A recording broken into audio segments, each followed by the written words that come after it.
তুই যে কাজ করেছিস এতক্ষণ যে তোর গায়ে হাত তুলি নাই এটাই তোর কপাল। এ তোরি সিধা বিদায়া গুসাইয়া মুসাইয়া সে আবার ফিরে আসছে তার বাপ্পার কাছে। তোমাদের সন্তান ওয়াদা দিয়ে যাচ্ছে তোমাদের কাছে আবার ফিরে আসবে। সন্তানের ওয়াদা। চল যা চল। যা। এই তুই রেডি হয়ে নাও, তাতে রেডি হয়ে নাও। চলো যাই। আমি ঘরে বসে কি করে দেখাবে?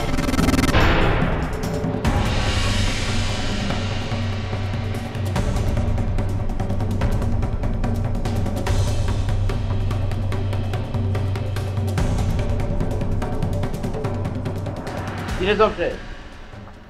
এই কাজী সাহেব এখনো আসে নাই কেন? জি জি স্যার। শুনেন আহমেদ শরীফ, এই গাড়ি তুই আবেদ শরীফ কর।